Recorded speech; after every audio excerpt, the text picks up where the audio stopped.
Welcome to Los Santos, the city of celluloid, sin, and cellulite removal. From dead starlets in Vinewood, to the gangbangers in Davis and Strawberry, and terracels in Chumash, to the drunken tourists in Del Perro Pier. It's time to take a look inside this cesspit of destroyed dreams, drug-addled degenerates, and deluded desperados that make up this great city of lights. Hi. I'm decorated FIB agent Stephen Haynes. The FIB, the police department, and the sheriff's office are fighting a war out here every day in a city where dreams too often become wet with tears. The Los Santos docks. This is where it all begins. The second largest port in the world, the great orifice of American capitalism. Stuff coming in, garbage going out. And hidden in over 2 million containers a day, God only knows where. The cartels pay off some low-level schlub, and suddenly you've got military-grade weapons, badly cut crystal meth, and grade A yayo from Mexico flooding our streets. And once it hits the hood, it's anarchy, with a side of murder hold the fries. Or maybe the Chinese are slipping some of our high-security weapons systems in with the recycling, and we're giving up our national security for nothing? Who knows? Who cares? As long as the financial party continues, we'll just keep picking up the pieces. A word to the wise, kids. Never use PCP. It makes you want to punch cops and run around naked, and not necessarily always in that order. Most of the time, this illicit cargo makes it straight to the gangs. But sometimes an ordinary Joe lets go and loses his shit after a pipe or two of pleasure dust.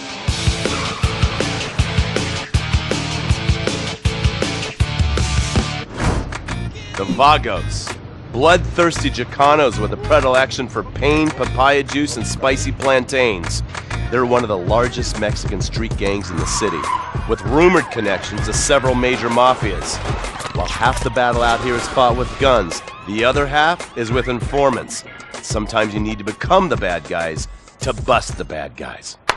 All right, guys, let's go. When the ballas and the families aren't shooting each other, they're selling the dope that the junkies are shooting into their veins. The families love sports almost as much as they love banging. Flashy, arrogant, competitive, and aggressive, they are lifelong bitter enemies of the ballas. Wearing the colors of the feud or the corkers, the families call themselves Gang Green. Of course, like all families, they love a good squabble. Subdivided into sets, such as the Chamberlain Gangsters or the Carson Avenue set, it turns out the families love shooting each other almost as much as they love shooting ballas.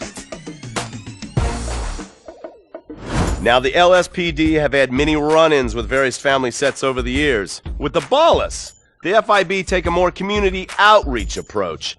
Hey guys, stay out of trouble now. Suck my Steve Haynes.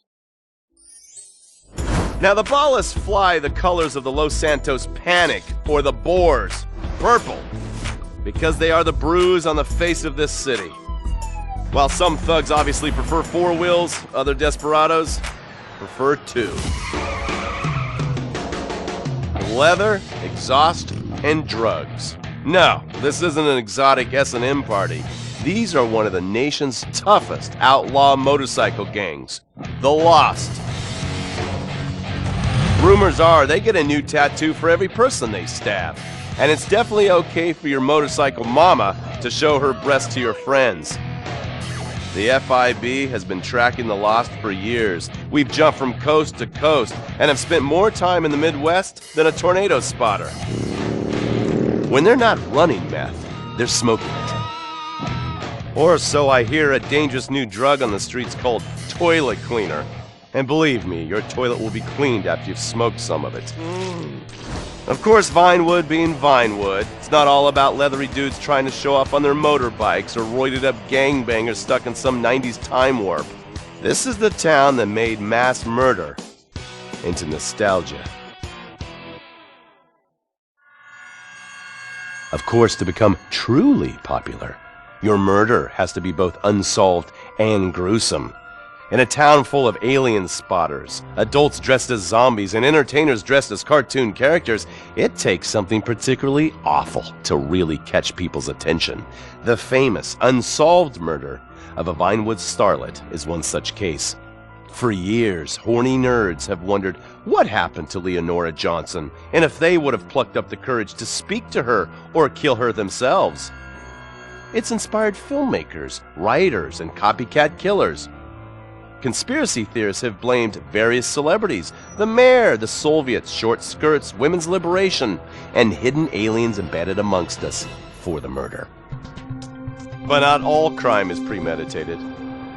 Maybe drinking's your thing. Look at this drunken buffoon, proving that there doesn't always need to be criminal intent to cause serious criminal damage. Or maybe you're just an overprivileged poppycock, living on daddy's pension and protesting about the unfairness of capitalism. Maybe stock market manipulation is your bag, or loan sharking, double identity theft, assassination, or even worse, swinging. On our next episode, I, Stephen Haynes, will show you the flashier side of crime in Los Santos, illegal street racing, cocaine, and vice. Yes, speed, snort, and sex. The alliterative threesome that helped hook America on the Underbelly of Paradise.